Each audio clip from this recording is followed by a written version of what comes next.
Hi, my name is Cameron, and I am doing a product review on the Fitbit Versa 4. I've had my watch for about a year now.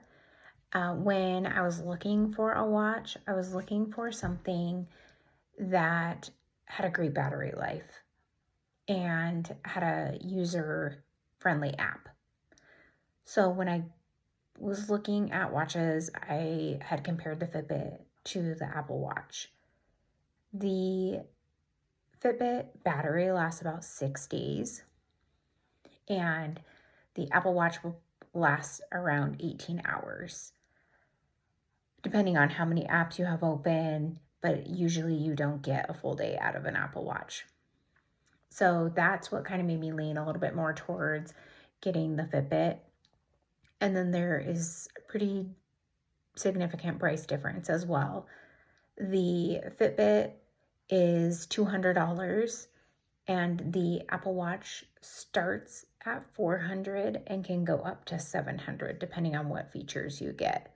Well, there's a few things that are different from the Fitbit and the newest Apple Watch, and that the Apple Watch can take your temperature on your wrist, but that's not really important to me.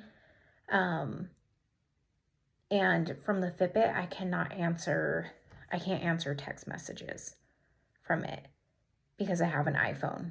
So the iPhone won't allow you to answer a text message from the Fitbit.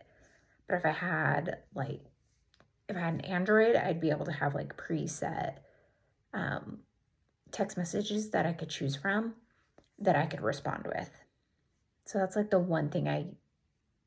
that's one of the things that is kind of a con for me, but it wasn't enough to make it so that I didn't pick the Fitbit.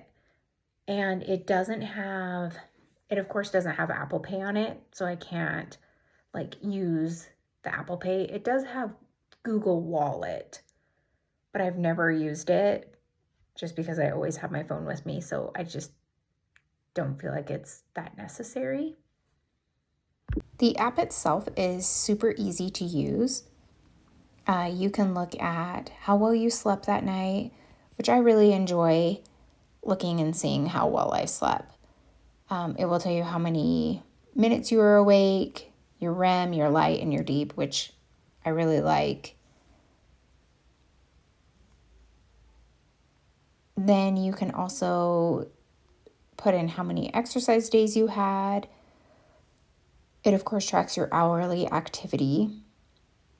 And then you can also track your food, which is really easy to track. You can just pick from your recent things, or you can type it in, and it pretty much will come up with whatever it is that you ate, tell you how many calories was in it, and then it will break everything down into how many carbs, fat, protein you had for that day, which is really nice to have if you are interested in tracking like your macros, or you are, trying to stay within a deficit or just maintaining. And then you can also put in how many ounces of water you've had that day if that's something you need reminding of.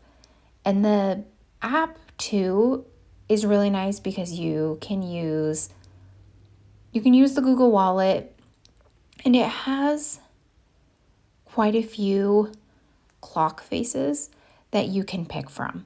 And a lot of them are for free. And then it also has different apps that you can pick from and put it in there. The Find My Phone is super nice because I couldn't tell you how many times I've lost my phone and needed it. Some of the pros would be that it charges really fast.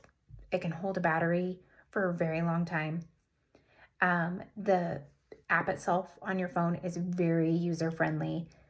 And some of the cons, I would say, is that you can't answer your text messages.